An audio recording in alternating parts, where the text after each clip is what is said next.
What my family should no అనే document ఎట్లాగా ready చేయొచ్చు, ఏమేమి ఇన్ఫర్మేషన్ దాంట్లో పొందుపరచాల్సిన అవసరం ఉంది అని తెలుసుకునే ముందు అసలు ఈ వీడియో చేయడానికి ముఖ్య కారణం నేను మీకు చెప్తానండి. సో రీసెంట్గా ఒక ఆర్టికల్ నేను చదువుతున్నానండి. ఆ ఆర్టికల్ ఏంటి అంటే ఇన్సూరెన్స్ కంపెనీస్ దగ్గర more than 80,000 crores of unclaimed amount ఉందని దాని సారాంశం అనమాట. సో అంటే ఏంటి అనుకుంటున్నారా? ఎవరైతే ఇన్సూరెన్స్ పాలిసీస్ వాళ్ళ ఫ్యామిలీ కోసం పర్చేస్ చేసి వాటిని మెచ్యూరిటీ అయిపోయిన తర్వాత కూడా దాన్ని ఎన్‌కాష్ చేసుకోకపోవడం. అంటే ఏ పర్పస్‌కైతే దాన్ని కొన్నారో ఆ పర్పస్ అంటే లైక్ ఆ టైమ్ పీరియడ్ అయిపోయిన తర్వాత కూడా ఆ మనీని విత్‌డ్రా చేయకపోవటం దాని యొక్క ముఖ్య ఉద్దేశ్యం అండి. ఇంకొంచెం డీటెయిల్‌లోకి వెళ్తే ఆ 80,000 ప్లస్ క్రోర్ మనీ ఏదైతే అన్‌క్లెయిమ్డ్‌గా ఇన్సూరెన్స్ కంపెనీస్ దగ్గర ఉన్నదో దాంట్లో nearly 80% of the money 80% of the insurance policies are being routed through an agent. అంటే one or the other insurance agent ద్వారా కట్టిన పాలిసీసేనండి. చాలా తక్కువ శాతం మీరు వేరే మోడ్‌లో మీరు కొన్న పాలిసీస్ అనమాట. అదేంటి ఒక ఇన్సూరెన్స్ ఏజెంట్ ద్వారా పాలిసీ కొన్నా కూడా అన్‌క్లెయిమ్డ్ అమౌంట్ ఎందుకు అంత అక్యుములేట్ అయింది అని అనుకుంటున్నారా? దీనికి చాలా కారణాలు ఉండొచ్చండి. బట్ 2, 3 రీజన్స్ నేను మీకు షేర్ చేస్తాను. ఒకటి, ఇన్సూరెన్స్ ఏజెంట్స్ ద్వారా మీరు కొనిన పాలిసీస్ కొన్నైతే ఇన్సూరెన్స్ ఏజెంట్‌కి తెలియకుండా కొనిన పాలిసీస్ కొన్నవుతాయి. ఇక్కడ ఏం జరుగుతది? మీరు ఒక ఇద్దరు, ముగ్గురు ఇన్సూరెన్స్ ఏజెంట్స్ దగ్గర గనక పాలిసీస్ కొనుంటే ఒక ఇన్సూరెన్స్ ఏజెంట్ దగ్గర కొనిన పాలిసీస్ డీటెయిల్స్ జనరల్‌గా ఇంకొక ఏజెంట్‌కి గాని, ఇంకొక అడ్వైజర్‌కి గాని ఎక్కువ మంది షేర్ చేయరండి. అలాంటి సందర్భంలో ఈ పర్సన్ ఎవరైతే ఇద్దరు, ముగ్గురు దగ్గర ఇన్వెస్ట్‌మెంట్‌లు, ఇన్సూరెన్స్‌లు చేసున్నారో అండ్ ఈ విషయం ఫ్యామిలీకి మాత్రం ఓన్లీ ఇన్సూరెన్స్ చేశారు అనే విషయం మాత్రమే తెలిసుండొచ్చండి చాలా సందర్భాల్లో. ఇంతమంది దగ్గర తీసుకున్నారన్న విషయం తెలియకపోవచ్చు కూడా. సో, ఇలాంటి కేస్‌లో ఎవరి ద్వారా అయితే మీరు పాలిసీ కొన్నారో వాళ్ళు మీకు మీ దగ్గరున్న పాలిసీకి సర్వీస్ చేస్తారేమో గానీ, రిమైనింగ్ పాలిసీస్ మీ పేరు మీద ఉన్నయ్యని కానీ, లేతే వేరే చోట మీరు కొన్నారని కానీ, లేకపోతే ఆన్‌లైన్‌లో చేశారన్నా కానీ, ఈ ఇన్ఫర్మేషన్ తెలియకపోవటం అనేది అతి ముఖ్యమైన రీజన్ అండి. అండ్ రెండో ముఖ్యమైన కారణం ఏంటి అంటే, ఈ ఏజెంట్స్ మీకు ఒక అడ్వైజర్ గాని, ఒక ఇన్సూరెన్స్ ఏజెంట్ గాని ఉన్నప్పటికీ కూడా చాలామంది పాలిసీస్ అనేది ఆన్‌లైన్ మోడ్‌లో కొనటం జరిగింది. ఈ ఆన్‌లైన్ మోడ్‌లో కొనిన ఇన్ఫర్మేషన్‌ని ఫ్యామిలీ మెంబర్స్‌కి తెలియకపోవటం అనేది ఇంకొక అతి పెద్ద రీజన్ అండి.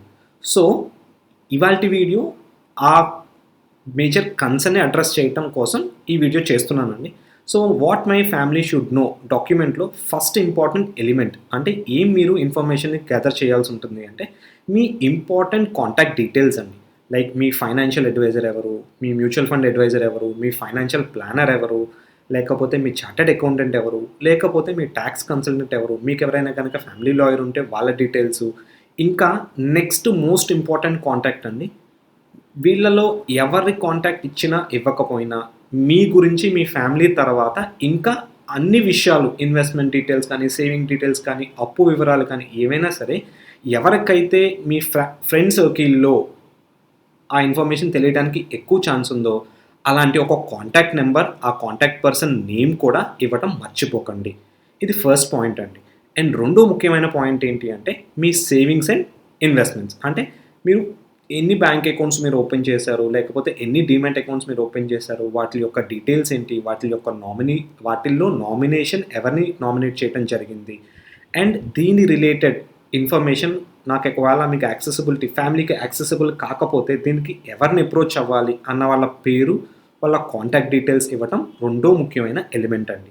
మూడో ముఖ్యమైనది ఏంటి అంటే ఈ డాక్యుమెంట్స్, ఈ ఇన్సూరెన్స్ పాలిసీ డాక్యుమెంట్స్ కానివ్వండి, మీ ఇన్వెస్ట్‌మెంట్ పాలిసీ డాక్యుమెంట్స్ కానివ్వండి, మీ ప్రాపర్టీ డాక్యుమెంట్స్ కానివ్వండి, లేకపోతే మీ సేఫ్ డాక్యుమెంట్స్ కానివ్వండి, ఇవన్నీ ఎక్కడ మీరు స్టోర్ చేశారు అన్న ఇన్ఫర్మేషన్ మెన్షన్ చేయడం కూడా చాలా ముఖ్యమైన పాయింట్ అండి. ఇప్పటి వరకు చెప్పుకున్నది ఒక ఎత్తైతే, నెక్స్ట్ మీరు ఇన్ఫర్మేషన్ అవైలబిలిటీ పెట్టాల్సిన అతి ముఖ్యమైన కంటెంట్ ఏంటి అంటే, మీ ఇన్సూరెన్స్ డీటెయిల్స్ అండి. మీరు హెల్త్ ఇన్సూరెన్స్ తీసుకుంటే ఎవరి ద్వారా తీసుకున్నారు? ఎంత సమ్ ఇన్ష్యూర్డ్‌కి మీరు తీసుకున్నారు? దాని రెన్యువల్ డేట్ ఎప్పుడు?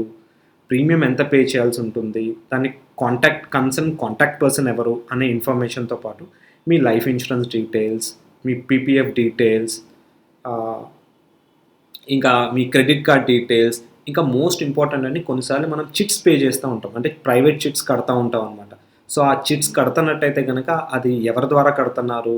ఇప్పటి వరకు ఎన్ని మంత్స్ మీరు పే చేసున్నారు? ఎప్పటికిది సుమారుగా మెచ్యూర్ అవ్వచ్చు? ఈ ఇన్ఫర్మేషన్ ఇవ్వటం కూడా చాలా ముఖ్యమండి. And last but not least, so అది అతి ముఖ్యమైన పాయింట్ ఏంటి అంటే, మీరు కనుక ఎవరికైనా అప్పిచ్చుంటే, లేకపోతే మీరు కనుక ఎవరి దగ్గరైనా హ్యాండ్ లోన్ తీసుకున్నట్టయితే, ఆ డీటెయిల్స్ ఖచ్చితంగా మీరు మెన్షన్ చెయ్యండి.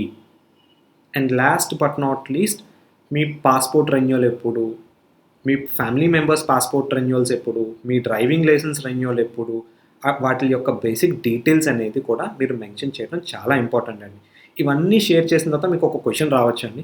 ఇంత ఇన్ఫర్మేషన్ నేను ఒక డాక్యుమెంట్ రూపంలో పెట్టి ఇంట్లో పెడితే దాన్ని మిస్‌యూజ్ చేస్తే ఏంటి పరిస్థితి అన్న గనక మీకు ఎవరికైనా క్వెషన్ వస్తే గనక, సో ఇంత ఇన్ఫర్మేషన్ మీరు గ్యాదర్ చేసి దీన్ని ప్రాపర్‌గా సెక్యూర్డ్ ప్లేస్‌లో లేకపోతే యాక్సెసిబుల్ లొకేషన్‌లో గనక మీరు పెట్టలేకపోతే, మళ్ళీ దాని యొక్క ఇంత ఎక్సర్సైజ్ చేసిన తర్వాత కూడా దాని రియల్ పర్పస్ సర్వ్ కాకపోవచ్చండి. సో మేము చెప్పే ఐడియా ఏంటి అంటే, మీరొక ఈ డాక్యుమెంట్‌ని రెడీ చేసి దీన్ని ఒక లాకర్‌లో కానీ, లేకపోతే మీ హౌస్ సేఫ్‌లో కానీ పెట్టటం, లేకపోతే మీరు బాగా ట్రస్టెడ్‌గా నమ్మే ఒక పర్సన్ అంటే లైక్ మీ ఫైనాన్షియల్ అడ్వైజరే అవ్వచ్చు, లేకపోతే మీ రిలేటివ్ అవ్వచ్చు, లేకపోతే మీ బ్లడ్ రిలేషన్ అవ్వచ్చు, ఎవరైనా గానీ ఒకళ్ళకి ఒక సెట్ ఆఫ్ డాక్యుమెంట్ అట్‌లీస్ట్ ఇలాంటి డాక్యుమెంట్ నేను ఒకటి రెడీ చేశాను.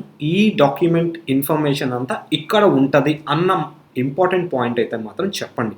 ఈవెన్ మీ ఫ్యామిలీలో మీ పిల్లలు గనక కొంచెం అడల్ట్ ఏజ్ అంటే టీనేజ్‌కి వచ్చుంటే గనక వాళ్ళకి కూడా ఇలాంటి డాక్యుమెంట్ ఒకటి ఉందని మాత్రం చెప్పటం మర్చిపోకండి. ఎందుకంటే ఇది చెప్పకపోవటం వల్ల వచ్చే పెయిన్ అనేది ఫ్యూచర్‌లో చాలా పెద్దదవుతదండి. ఎందుకంటే ఆ పెయిన్ కొన్నిసార్లు మనం చూడలేకపోవచ్చు. బట్ మన ఫ్యామిలీ దాన్ని ఆ పెయిన్ తీసుకోవాల్సిన అవసరం ఉంటది.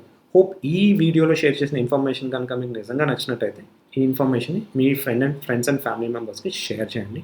And keep encouraging us. Thank you. If you like the content in the video, please like and share the video and subscribe to our YouTube channel.